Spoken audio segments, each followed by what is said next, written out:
정치훈을 시작합니다. 정호김 전 국회의원, 박수현 전 청와대 국민소통수석 나오셨습니다. 두 분 어서 오십시오. 안녕하십니까? 안녕하십니까. 자, 오늘 윤석열 대통령의 취임 100일 기자회견이 있었습니다. 가장 관심을 끌었던 정치적 이슈인 것 같은데 어떻게 들으셨는지 먼저 박 수석께 먼저 여쭤보겠습니다. 예, 우선 말씀을 드리기 전에 지금 전국이 폭우 피해로 많이 신음하고 있지 않습니까? 네. 오늘 저도 충남, 부여, 청양에 집중호우가 내려서 수해복구 활동을 하다 왔는데 어쨌든 정부가 어떤 취임 100일 평가와도 연관이 되는 거니까요. 예. 그래서 할 수 있는 모든 조치들을 좀 빨리 해서 시름에 잠겨 있는 국민들에게 그 희망을 좀 주었으면 좋겠다는 말씀을 먼저 드리고요. 오늘 그 기자회견을 보면서 저는 안타깝다라는 것으로 정리를 해보겠습니다. 네. 안타깝다는 것은 비판뿐만이 아니라 그 기대가 충족하지 못한 아쉬움이 함께 있는 것이거든요. 그렇기 때문에 야당이지만 대통령의 지지율이 빨리 회복해서 국정 동력을 회복하고 그래서 대한민국의 미래를 빨리 미래로 나아가는 이러한 패턴이 돼야 되는데 여전히 오늘 그 가장 좋은 기회인 100일 기자회견에서도 대통령께서 국정 동력을 회복하는 전환점을 마련하지 못한 아쉬움이 있다. 저는 늘 주장했지 않았습니까? 지금 임기 초반에 벌어지고 있는 일들은 오늘 한 여론조사에서 나왔습니다만 대통령의 리더십 부재로 인한 대통령의 국정 수행 능력 부정 평가가 33.3%이고요. 그다음에 인사 문제가 33.2%, 대통령의 가족과 대통령실의 문제가 11% 이렇게 되고 네. 지금 많이 떠들고 있는 국민의힘 내부 문제는 9.7%밖에 되지 않아요. 그렇기 때문에 오늘 대통령께서 정확하게 기자회견을 통해서 그동안에 있었던 이런 문제 혼란에 대해서 정말 진심 어린 사과 한 말씀 하셨으면 그리고 정리하고 잘하겠다 다짐하셨으면 저는 오늘이 전환점이 될 것이다 생각을 했는데 그런 것들을 하지 않으셨어요. 그래서 그 점이 매우 안타깝다라고 이렇게 평가를 합니다. 네. 그 수차례의 도어스태핑에서의 그 발언이라든지 태도 때문에 지지도가 많이 내려갔었습니다. 아마 박 수석께서 말씀하신 그 지적하고 궤를 같이 하는 부분인데요.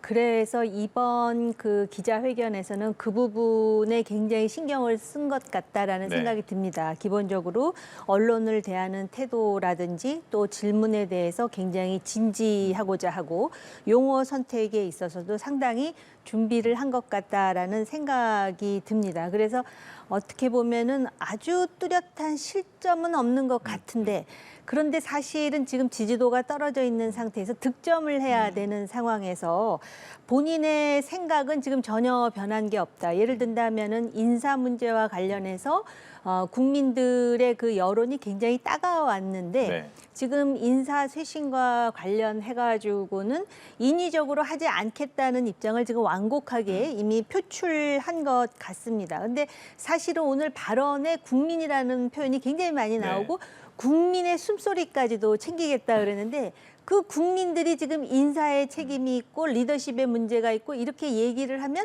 국민의 숨소리 말 한마디에 상당히 그 주의를 기울인다는 차원에서라도 오늘 같은 날 뭔가 혁신적인 그런 발표가 있었으면은 언론도 그렇고 굉장히 그 대통령을 주목하게 되는 계기가 될 텐데 그런 부분이 없다라는 것이 안타까웠습니다. 대통령께서 오늘 여론조사에 나타난 국민의 민심을 겸허히 받들겠다 이렇게 네. 말씀하셨습니다. 과거에 일이 일비하지 않겠다라고 하실 때와는 상당히 많은 차이를 보인 것이죠. 그 말씀은 잘 하셨다고 생각을 합니다. 그러나 실제로 우리 정 의원님 지적하신 대로 국민의 민심이라는 게 뭐냐? 그러면 여론조사에서 지지율이 떨어진 것에는 대통령의 리더십 부재나 아까 제가 지적한 여러 가지 문제들이 있는데 그것에 대한 대책을 말씀을 하지 않으셨어요. 민심을 겸허히 받드는 것이 아니죠. 그러면서 그런 것들을 정치적 행위로 하지 않겠다라고 고집을 또 부리시는 측면이 있었단 말이에요. 그러면 시간이 좀 걸릴 것이다. 그래서 말씀으로는 여론조사에 나타난 민의를 겸허히 받들겠다라고 말씀하셨는데 실제로 오늘쯤이면 휴가 기간부터 구상해온 네. 그런 대책들을 오늘 말씀하시고 거기에는 당신으로부터 비롯된 요인들이 있기 때문에 사과와 그다음에 저는 대규모 인적 쇄신을 바라는 것은 아니지만 그렇게 필요하다면 최소한의 인적 쇄신까지 오늘 말씀하셨으면 아까 말씀드린 대로 좀 국정 동력을 회복하고 미래로 나아가는 어떤 전환점을 좀 지지율도 올라가면서 마련할 수 있을 것으로 기대를 했는데 그런 기대에 못 미치는 것이 좀 아쉽다는 말씀을 다시 한번 드리는 것입니다. 이준석 전 대표 관련한 그 답변은 어떻게 들으셨습니까? 민생과 국민 안전에 매진하다 보니 챙길 틈이 없었다. 뭐 그런 취지로 이야기를 한 것으로 제가 기억을 네. 합니다. 그러자 또 이준석 전 대표죠, 이제 네.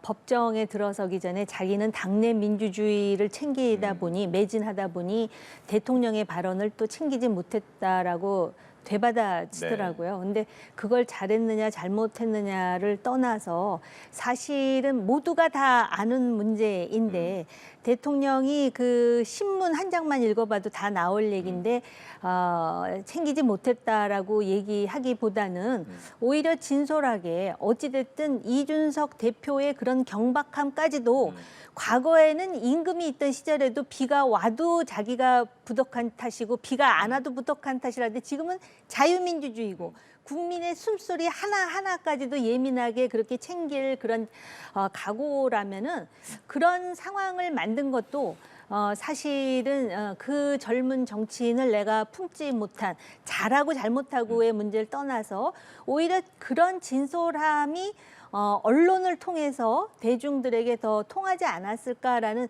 물론 저 개인 생각이긴 하지만요. 그리고 이제 대통령의 경력에 사실은 관료 생활이 굉장히 길잖아요. 네. 근데 자유민주주의 하에서의 대통령은 국정 운영과 정치가 맞물려 있거든요. 근데 그 국정 운영과 정치의 뒷면에는 바로 권력 운용과 통치라는 측면이 있잖아요. 예. 근데 적어도 권력 운영, 통치를 하더라도 전면에는 국정 운영과 정치가 보여야 되는데 이게 아직 안 보이는 점에서 저는 지지자의 한 사람으로서 안타깝습니다. 이 부분이 저는 오늘 대통령의 마음과 실제 말씀이 가장 큰 괴리가 있는 지점이다 생각을 하거든요. 물론 대통령님의 발언으로 어떤 정당 정치에 개입하거나 언급하실 네. 수 없는 것은 주지의 사실이니까 저렇게밖에 말씀을 못 하셨을 거라고 생각을 합니다. 네.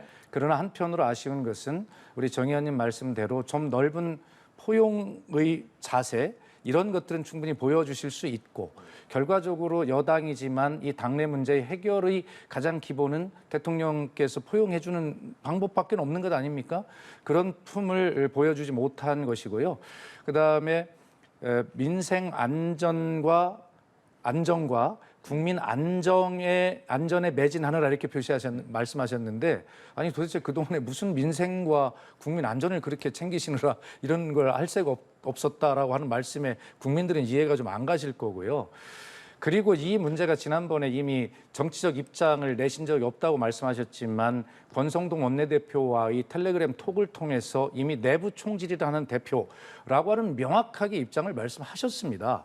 그리고 오늘 이렇게 대통령의 발언이기 때문에 이 정도밖에 하실 수 없다는 것은 이해를 하면서도 오늘 이렇게 딱 포용하지 못하고 말씀을 이렇게 하심으로써 다시 한번 이준석 전 대표에 대한 윤심의 가이드라인이 정확하게 당에 전달이 되는 그런 상황이 됐다라고 하는 저는 그렇게 평가를 합니다. 저는 박수현 홍보수석께서 이렇게 몇 번을 힘주어서 비판하는 모습을 지금 처음 보는데요. 제가 그 모습을 뵈면서 어떤 생각이 드냐면 오늘 같은 날 내가 아직 확정은 안 했지만 비서실장 바꿀 거다. 정무수석도 두고 보시라. 보건복지부 장관 같은 경우는 지금 굉장히 필요한 자리인데 이 자리와 관련해서는 뭐 연금 개혁도 하고 야당의 협조가 필요한 만큼 야당 당신들이 한번 추천해 보세요. 이런 거 했으면 오늘의 헤드라인은 그렇죠. 바로 이런 아니 인사쇄신도 안 하고 이준석에 대해서 그렇게 말하더라. 매진하느라 챙길 틈이 없었다고 얘기하더라. 지금 지나가는 사람들마다 그 얘기를 하는데 오히려 지금 그런 얘기를 던지면은 그 화두를 통해서 아 대통령이 정말 민심을 무겁게 받아들여 변하고 있구나. 아마 여기서 10%는 따고 들어갔을 텐데 제가 아주 그런 게 너무 안타깝습니다. 우리 정 의원님하고 저하고는 토론을 하다 보면 의견이 거의 일치해요 항상. 그래서 이 화면을 이렇게 대비로 잡아주는 효과가 별로 없는 것 같은데 아마 야당도 저는 이렇게 생각합니다. 민주당의 태도도 이렇게 지금 대통령의 지지율이 떨어지고 국민의힘이 내분이 있다고 할 때 이것을 마치 즐기거나 네. 또 비아냥대거나 이런 어떤 태도로 민주당이 이 문제를 바라본다면 국민들께서는 민주당도 똑같이 그렇게 혼인을 내실 거예요. 그렇기 때문에 다수 의석을 가진 야당으로서 이 문제, 남의 불행이 내 행복이 아니라 정치권에서는 상대의 불행이 결과적으로 공동으로 나의 불행이 된다는 것이 정치권의 속설이거든요. 그래서 민주당도 자기 위치를 정확히 지키고 하는 역할을 제대로 해야 된다는 말씀을 제가 민주당 소속이지만 스스로 드려봅니다. 국민의힘 얘기해 보겠습니다. 이준석 전 대표가 신청한 가처분 신문기일이 오늘 열렸고 결과는 오늘 안 나오고 이제 며칠 좀 걸릴 것 같다라는 지금 얘기가 나옵니다.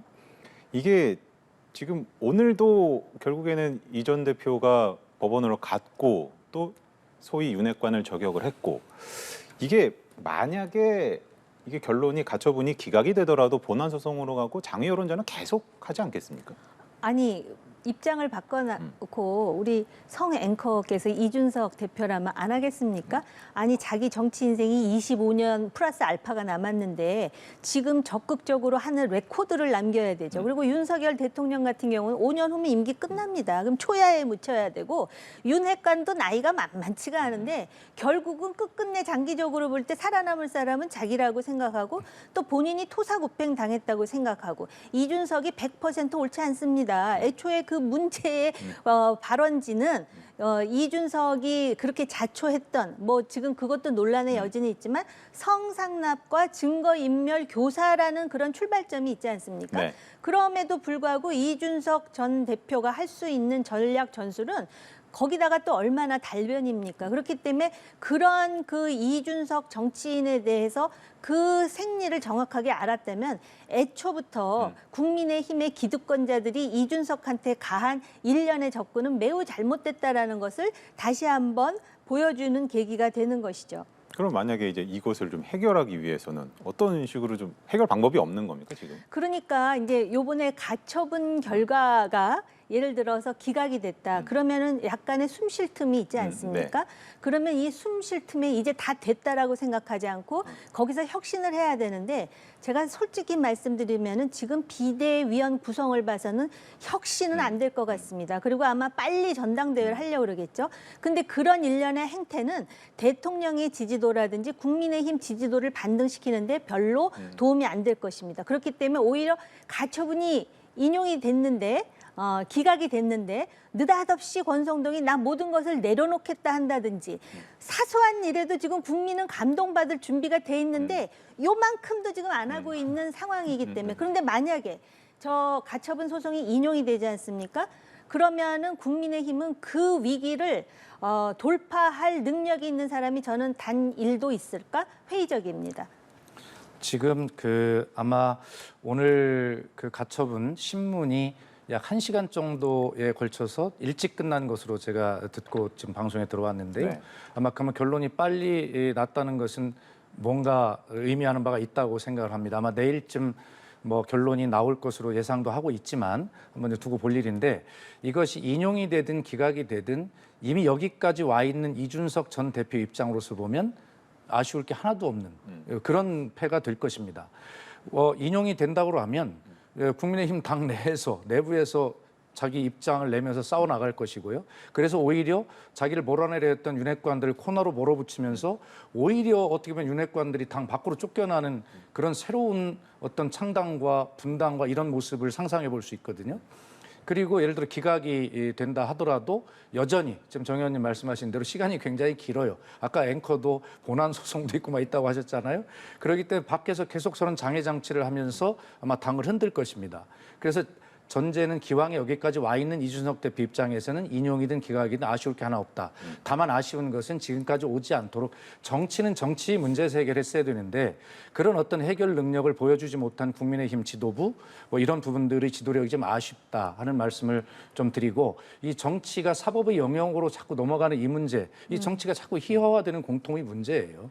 그래서 아까 우리가 모두에 얘기했듯이 대통령 지지도가 빨리 올라가야 돼요. 그래서 이준석 문제에 대해서 여론이 관심을 안 갖는 네. 쪽으로 해야 이 정권의 안정 그 자체가 문제가 아니라 정치적인 안정과 함께 뭔가 지금 이 정부가 실현하고자 하는 목표를 위해서 미래지향적으로 나가지 않겠습니까? 그럼 지지도 올리려면은 국민들이 인적 쇄신부터 하라 그러는데 그거 안 하고 뭉개고 있으면 그게 올라가겠느냐 이거예요. 그래서 답답하다는 거죠. 그래서 거기에 하나 또 걱정이 되는 것은 이제 의원님 말씀대로 오늘 당연히 국민이 기대했던 인적 쇄신, 사과 이런 문제가 이제 전혀 포함이 안 된 것에 대해서 이제 득점 요소를 스스로 버린 것이고요. 네. 그다음에 도어 스태핑에 대해서 기자가 물으니까 하겠다는 의지를 밝히셨는데 거기서 재밌는 말씀하셨어요. 뭐냐면 만들어진 모습이 아니라 있는 그대로의 모습을 보이겠다. 여전히 기존의 스타일을 고수하겠다는 말씀이거든요. 그런데 대통령의 말씀은 지금 그 도어 스태핑에서 쌓였던 실수가 불신으로 이어지고 지지율 하락으로 이어졌는데 아직 대통령께서 그걸 인식을 하지 못하고 계신 거예요. 대통령의 언어는 후보 시절의 언어와 달라야 합니다. 그리고 비록 약식 기자회견이지만 거기서 하시는 대통령 말씀이 무게가 얼마나 엄중하고 그날 하루에 국정 운영 방향이 될 것입니다. 어떤 사안에 대한 본질적 규정이 될 것이고 그런데 그것을 당연히 준비된 메시지로 혼란이 안 오도록 그렇게 정리해서 하셔야 되는데 여전히 그것을 만들어진 모습이라고 그런 건 싫다고 생각하셔서 도어 스태핑에서 여전히 많은 혼란들이 계속 또 이어질 것으로 저는 생각을 합니다. 그 부분은 제가 대통령을 위한 한마디를 하자면 저도 사실 그 소리 들을 때 좀 덜컹했었는데 네. 그 다음에 뭐라 그랬냐면은 있는 그대로의 모습을 보여주게 되면 또 매를 맞게 될 거고 그것을 맞겠다. 그러면서 개선해 나가겠다는 소리를 하긴 했습니다. 그래서 그 부분은 꼭 말씀드리고 싶어요. 근데 있는 그대로보다는 준비 좀 하고 그리고 나오실 거예요 아마 그동안 또 그래서 그런 이제 경험이 제가 있기 때문에. 그 충고를 드리고자 하는 것은 감히 윤석열 대통령의 소탈한 리더십 그건 좋습니다. 순수한 거죠. 근데 대통령께서 지금 소탈과 소통을 구분을 못 하시는 거예요. 그 소통이라고 하는 것을 통해서 대국민 메시지, 국정 운영 방향이 제시되고 어떤 사안에 대한 본질이 규정이 되는 것인데 대통령께서 그 소탈하게 하신다고 그것을 쉽게 말씀해버리면 지금까지 그 도어 스태핑에 쌓여왔던 그런 불신들이 해소가 되지 않을 거다. 출근길 문답의 형식이 조금 바뀌었죠. 이제 모두 발언을 하고 그다음에 이제 화두를 던지고 하는 식으로 바뀌었으니까 어떻게 또 개선해 나갈지도 지켜보기로 하고요. 민주당 얘기 마지막으로 짧게 해보겠습니다. 그 당원 80조 결국엔 네. 개정하지 않기로 됐잖아요. 이거 네. 이재명 방탄용이다. 요거 의식한 거라고 봐야 됩니까? 아니 이 문제가 이제 여러 가지 시각이 있을 수 있는데 적어도 이 문제는 전당대 준비위원회에서 오래 전부터 논의를 해온 것이고 민주당에서 사실 오랫동안 고민해왔던 문제이기 때문에 꼭 이재명 의원의 방탄용이다라고 그렇게 규정을 할 수 없으나 그러나 국민적 시각은 그렇게 보고 있는 것이 그러니까요. 맞지요. 예. 그러면서도 여론조사를 보면 이번에 그것을 개정하지 않는 것이 맞겠다라는 여론이 높은 것도 사실입니다. 그래서 전당대 준비위원회에서는 논의해왔던 대로 그것을 개정하는 쪽으로 결론을 냈습니다만 우상호 비대위원장의 비대위원회에서 그런 여러 가지 정무적 상황들을 고려해서 이번에 그것을 하지 않는 것이 맞겠다라고 결론을 국민 눈높이에 맞춘 그런 측면이 있다라고 보고요. 물론 제 의견에 반대하는 당원도 있겠습니다만 그런 것이고 아마 저는 그래서 이렇게 좀 당내에 불만이 있다 하더라도 그리고 이미 그 80조 사망에 보면 당무위원회 의결로 결정을 달리할 수 있다라고 하는 또 규정이 있기 때문에 충분하게 국민 눈높이에 맞추면서도 두 마리 토끼를 다 잡을 수 있는 그러한 현명한 결정을 한 것이 아닌가 저는 개인적으로는 그렇게 생각합니다. 근데 애초에 그러면 이렇게 결국에는 거부를 할 거였으면 애초부터 이런 것에 대해서 그렇게 좀 찬성 의견이 왜 많았느냐. 그리고 당무위에서 결정도 최고위로 변경하는 방안까지 고민을 하고 왜 그렇게 갔을까라는 생각 들거든요. 그러니까 이제 우리 정호김 의원님의 분석은 민주당이 전략적으로 여러 가지들을 다 어필하면서도 결론은 국민의 뜻에 맞는 결정을 하면서 득점을 하는 고도의 전략을 구사했다 이렇게 평가를 하시리라 생각합니다. 아니요, 근데 제가 이제 그 부분에서 그 국민의힘보다 민주당이 요 표현은 좀 자극적이긴 한데 영악한 부분이 적어도 정치라는 거는 그 사람의 속을 완전히 무슨 버선을 뒤집듯이 네. 보여줄 수는 없는데 어떻게 보여지느냐가 굉장히 중요하잖아요. 근데 요런 시점에 당헌 개정 안 하기로 했다 이러면은요. 아, 민주당은 뭔가 자정 능력이 작동되는 당이야라는 인식을 준다라는 점에서 굉장히 영악하다라는 거예요. 왜냐하면 아까 박수성님 말씀하셨듯이 실제로 그 사망을 보면 그대로 방탄이에요. 네. 그런데 그렇게 보여줌으로써 가뜩이나 국민의힘이 지금 질벌되고 있는 상황에서 그걸 보여줬다라는 거예요. 그리고 실제로 그 당원을 개정하는 거에 대한 친문 그룹의 반발이 굉장히 드셌다라고 저는 듣고 있어요. 네. 그래서 저는 오히려 국민의힘의 경우에 권성동 원내대표의 재신임에 대해서 한쪽에서는 뭐 압도적으로 재신임이 됐다고 한쪽에서는 사실은 그게 아니다라고 그러는데요. 적어도 지금 자기네들끼리의 리그를 보면 그 당은 완전히 윤핵관 중심으로 안정된 정당이지만 밖에서는 50% 이상이 지금 노려보고 있어요. 굉장히 비판적으로. 근데 그거를 애써 외면하는 이유는 지금 국민의힘 내에 있는 국회의원들은 전부 그 당시 2020년이 얼마나 어려웠습니까? 네. 그 어려운 지경에도 당선될 수 있는 지역구의 국회의원들이라는 거예요. 그러니까 자기네들은 그냥 그 공천만 받고 요 체제 안정 속에서 기득권만 유지하면 또 공천 받아서 당선될 수 있다라고 생각하는 것 자체가 국민의힘의 혁신이라든지 대통령의 변화를 견인하지 못한다라는 차원에서 다른 건 몰라도 요번에 요 민주당에 개정 안 하기로 했다는 요 전술 요런 거라도 좀 배우라고 말하고 싶어요. 윈윈입니까 그러면? 글쎄 그것을 뭐 전술이라고 할 수는 없지만 치열한 내부 토론이고 현재 민주당이 보면 현재 윤석열 정부가 검찰 공화국이라는 그런 평가를 받을 수 있는 걱정스러운 수준으로 가고 있다는 것이 저희 판단 아닙니까? 그런 측면에서 일개 검사의 기소가 중요 당직자의 어떤 위치를 제한할 수 있다라고 하는 그런 어떤 예측할 수 있는 보편적인 걱정들 앞에서 사실은 이것을 막아내기 위한 그런 고민이었지 어떤 이재명 의원 하나를 방탄하기 위한 그런 것은 아니었다는 말씀을 거듭드리고 그러나 국민들은 그렇게 보시는 시각이 많기 때문에 저희가 억울해도 또 당내 여러 가지 이견이 있다 하더라도 그렇게 국민 눈높이에 맞는 결정을 빠르게 할 수 있었다라고 하는 것은 앞으로 당내 또 논란은 더 갈 수 있겠습니다만 그러나 일단 모든 정당의 요소라는 것이 국민 눈높이에 맞추어서 국민의 마음을 얻고 결과적으로 집권하는 것이 목표라고 본다면 아마 그 유연한 어떤 민주당의 결정 이런 것들에 대해서 밖으로는 내부에서는 뭐 부글부글 한다 하더라도 밖으로는 일단 뭐 잘 정리된 그런 부분이 아닌가 저는 그런 생각을 아니 근데 했습니다. 그게 마지막으로 간단하게 듣고 하겠습니다. 예. 마무리하겠습니다. 그게 2015년인가 그 문재인 대통령이 당 대표로 있을 때 네. 민주당을 뭐 혁신인지 그쵸. 개혁하겠다 예. 그러면서 그거 만들어 놓고 이제 와서 이재명 당이 되니까 바꾼다고 누가 봐도 완전히 그 손바닥으로 하늘을 가릴 수 있느냐라는 인식을 준 건 사실이잖아요. 근데 민주당이 전적이 있지 않습니까? 보궐선거 할 때도 그 보궐선거를 하는 광역단체장이 문제가 있으면 후보 안 내겠다 그러고 그걸 또 당원을 바꿔서 낸 전적이 있다 보니까 굉장히 안 좋은 부정적인 시각이 있었는데 어찌됐든 간에 시의적절하게 사실은 아무것도 안 바꾼 거예요. 왜냐하면 그 사망 때문에. 그럼에도 불구하고 이렇게 보여준다라는 차원에서 제가 전술이라는 표현을 쓴 겁니다. 알겠습니다. 두 분 말씀 여기까지 듣도록 하겠습니다. 수고하셨습니다.